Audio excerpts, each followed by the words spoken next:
tahun 1999. Tak jauh dari jembatan kereta api, seorang pria bernama Kim Yong Ho mendatangi pesta reuni teman-temannya sesama mantan pekerja pabrik. Kehadiran Yong Ho secara tiba-tiba tersebut membuat teman-temannya bingung. Selain karena selama ini Yong Ho tak bisa dihubungi, kini Yong Ho kembali dengan sifat dan gelagat yang aneh. Entah kenapa, emosinya tak stabil dan kemudian merusuh di pesta tersebut. 야! 이게 누구야? 있는데 알았으면 내가 연락을 해. 괜찮다잖아요! 나 어떡해. 다음 가수를 선택했습니다. 말했던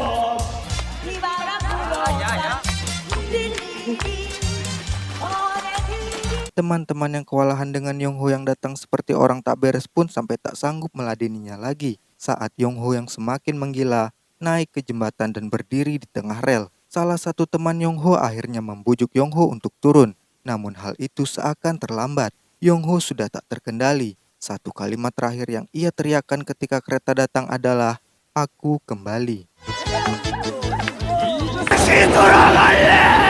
Sesuai kalimat terakhir Yong Ho, kita akan dibawa kembali ke masa lalunya, menelusuri tahun-tahun ke belakang untuk mengetahui apa yang terjadi dalam hidup Yong Ho hingga akhir hayatnya ia menjadi semenyedihkan ini. Dimulai pada 3 hari sebelum kejadian tersebut, Yong Ho rupanya mengetahui adanya pesta reuni tadi setelah tak sengaja mendengar undangan dari salah satu temannya yang menelpon ke siaran radio. Belum diketahui apa pekerjaannya, yang jelas sepertinya Yong Ho memiliki rencana tertentu. Ia memesan senjata kepada 2 orang pemuda dan mengendap ke sebuah gedung untuk menyerang seseorang.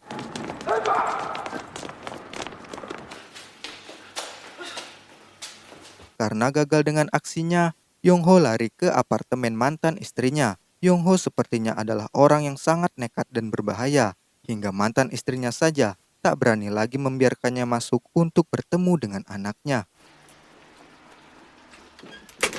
Yong Ho kemudian pulang ke gubuknya, dan tanpa sepengetahuan Yong Ho, ia telah dibuntuti oleh seseorang. Namun Yong Ho yang kini memiliki senjata berhasil membuat si penguntit tersebut tak berkutik. 장난감 아니야, 앉아. Yong Ho tahu pria itu diutus oleh seseorang untuk mencarinya, namun ia tak tahu siapa. Terlalu banyak orang yang telah membuatnya melarat seperti sekarang ini. Orang yang ia serang di gedung tadi pun adalah salah satunya. Yong Ho telah dibikin bangkrut oleh seorang pialang saham. Ia juga terjerat hutang dengan lintah darat dan ditipu rekan bisnis yang membawa kabur uang-uangnya. 친구 새끼 죽여버릴까! Namun emosi Yong Ho yang tak terkontrol pun seolah redam ketika mendengar bahwa pria di hadapannya yang kita panggil saja dia Sugeng tersebut ternyata diutus oleh seorang wanita bernama Yoon Sunim. Yong Ho pun kaget karena ia dan Sunim rupanya pernah saling suka ketika muda dulu. Sugeng adalah suami Sunim dan Sunim kini tengah terbaring di rumah sakit, meminta Sugeng mencari Yong Ho karena ia ingin bertemu. 당신 지금 장난하는 거지? Sugeng memberikan Yong Ho baju yang lebih rapi, dan Yong Ho kemudian singgah ke pasar membeli permen min untuk dibawanya menjenguk Sunim.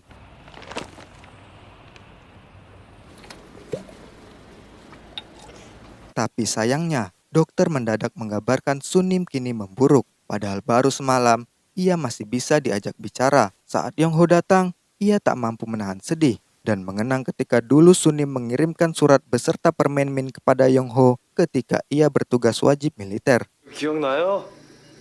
박하사탕 이런 거 넣어 보낸다고요. 지금까지 다 모으고 있었어요. 미안해요, 수님 씨. Sugeng kemudian memberikan sebuah kamera kepada Yong Ho. Sunim bilang itu adalah milik Yong Ho. Dan kemudian karena kehabisan uang, Yong Ho pun akhirnya menjual kamera tersebut. Kita tinggalkan dulu cerita tentang Sunim dan mundur ke tahun 1994. Ini adalah masa di mana Yong Ho masih memiliki bisnis, hidup dengan kesibukan dan kemunafikan dalam mengorek cuan. Tapi di masa itu jugalah rumah tangga Yong Ho berantakan. Istrinya yang bernama Surti ketahuan main gila dengan instruktur mengemudi. Dan yang membuat kehidupan dunia ini semakin ironis, ternyata di sisi lain Yong Ho juga memiliki hubungan gelap dengan asistennya di kantor. 팔기도 전에 수금부터 하려고 그래 왜?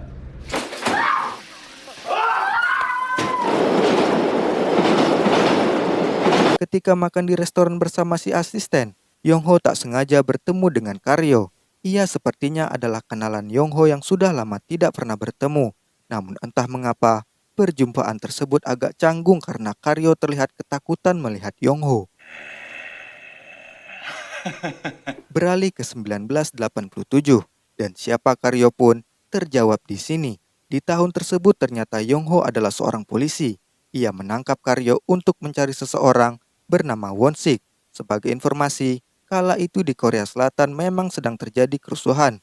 Warga sipil dan mahasiswa bersatu untuk menggulingkan rezim otoriter. Won-sik adalah salah satu orang yang diburu aparat.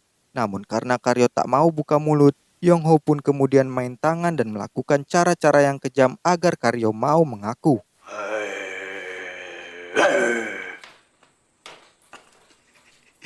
오늘 3시에 앨범 이 시간에는요.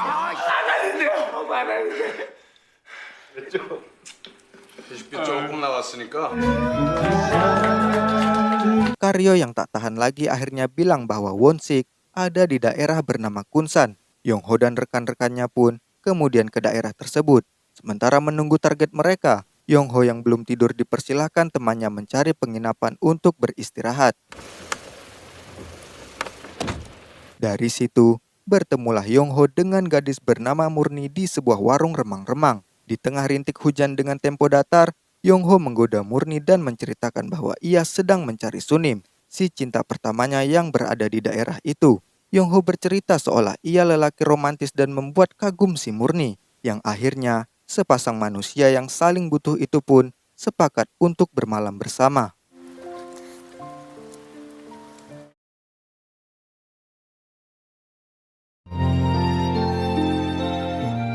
...1984 adalah masa awal saat Yongho dekat dengan Surti, si penjaga rumah makan yang kelak menjadi istrinya.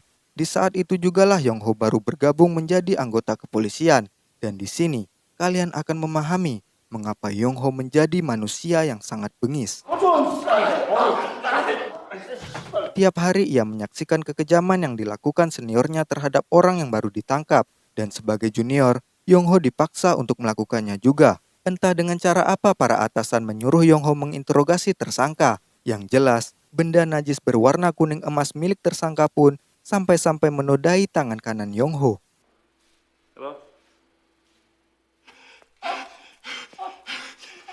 Tentunya sangat sulit bagi Yongho untuk menghilangkan aroma khas tersebut dari tangannya.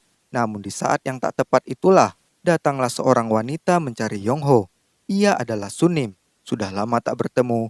Sambutan Yongho malah dingin. Sunim bilang Yongho banyak berubah, kecuali tangannya. Sunim menyukai bentuk tangan Yongho. Menurut Sunim, tangan Yongho lucu, dan bentuknya menggambarkan bahwa Yongho adalah orang yang baik. Namun Yongho jadi sensi karena Sunim tak tahu bahwa tangan tersebut baru saja dikotori oleh benda keramat. Yongho pun kemudian sengaja membuat Sunim marah dengan menyentuh Surti di depan matanya, seolah ingin menyampaikan kebaikan yang Sunim pikirkan ada pada Yongho kini sudah hilang. Walaupun tetap, Sunim tak bisa marah karena perasaannya kepada Yongho masih sangat kuat. 착하죠.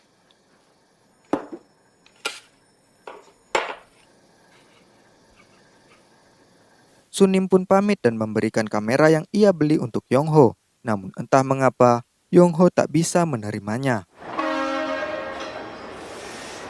Ini adalah chapter titik balik perubahan kepribadian Yongho. Ia banyak melihat kekejaman di dunia kerjanya, yang secara tak langsung mau tak mau menyeretnya juga untuk menjadi bagian dari kekejaman itu. Yongho sengaja membuat Sunim marah, agar Sunim menjauh dari hidupnya yang sudah tak sebaik yang Sunim kenal dulu. Tentunya ia sangat mencintai Sunim dan terpaksa menyakitinya. Lalu semua beban dan tekanan tersebut membuat Yongho tak terkontrol, mengamuk kepada para atasannya dan meracau seolah ia adalah seorang komandan militer. 얼친으로 시작한다. 알았나?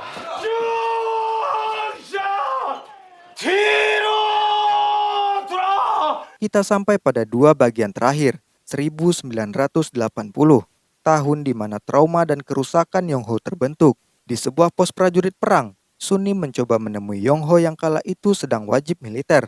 Sunim tak diizinkan menemui Yongho karena saat itu para tentara sedang dalam darurat militer. 까라면 까는 거예요.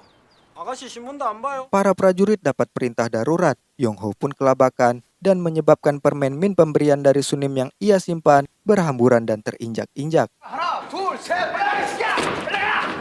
Yongho bersama para rekan-rekannya kemudian bertemu Sunim di jalan. Ia tak mampu melakukan apa-apa dan hanya bisa memandangi Sunim yang terpaksa harus pulang tanpa bisa bertemu dengannya. Di periode tersebutlah, demo besar-besaran mulai pecah untuk menjatuhkan pemimpin otoriter dari kalangan militer. Banyak mahasiswa dan warga sipil yang jadi korban rezim kejam tersebut. Dengan kekuatan militernya, pemerintah saat itu tak segan-segan melakukan tindakan yang tidak berperi kemanusiaan bagi siapa saja yang melawan. Dan sialnya, Yongho terpaksa harus berpihak pada mereka dan memburu para pendemo yang lari dari buruan tentara.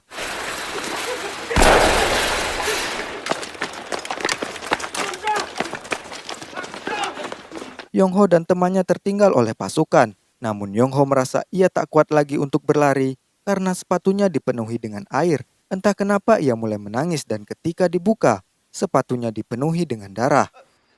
야, 김영훈 정신 차려, 이 새끼야. Yongho terkena peluru nyasar sesama tentara. Temannya pun kemudian mencari bantuan.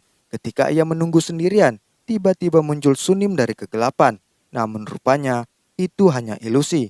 Wanita itu adalah gadis SMA yang terjebak saat tentara baku tembak. Ia ingin pulang dan memohon kepada Yongho untuk melepaskannya. Namun di saat yang sama, para tentara lain datang. Yongho kemudian menyuruh gadis itu segera berlari. Namun gadis tersebut terlalu takut dan bingung karena tentara datang dari arah rumahnya. Yongho pun melepaskan tembakan agar gadis itu segera pergi. Namun sayang, peluru Yongho malah tak sengaja mengenai gadis tersebut.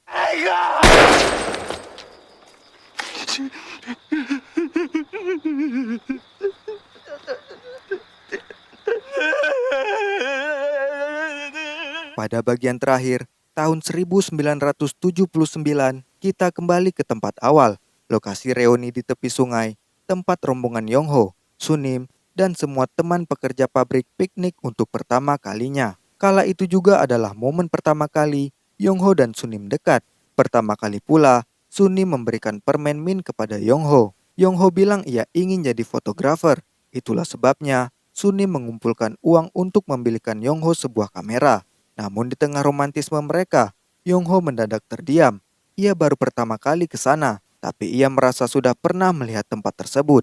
Sungai dan rel kereta api itu sepertinya tak asing bagi Yongho. 철교랑 강이랑 다 낯익어요. Di tempat itulah Yongho bersenang-senang bersama teman-temannya. Bersama Sunim cinta pertamanya, menikmati masa muda yang masih normal.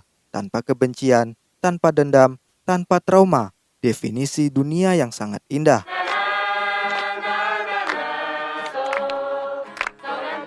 Film ditutup dengan Yongho yang menyendiri di bawah jembatan. Semesta seakan mengirimkan sinyal kepadanya tentang tempat itu, yang membuat Yongho kemudian terlihat menahan sedih, meski ia tak mengerti rasa sedih itu datangnya dari mana. Ia mencoba bersantai di tempat damai dan indah tersebut, yang ironisnya kelak akan menjadi saksi bisu dari akhir kisah hidup Yongho yang sangat tragis.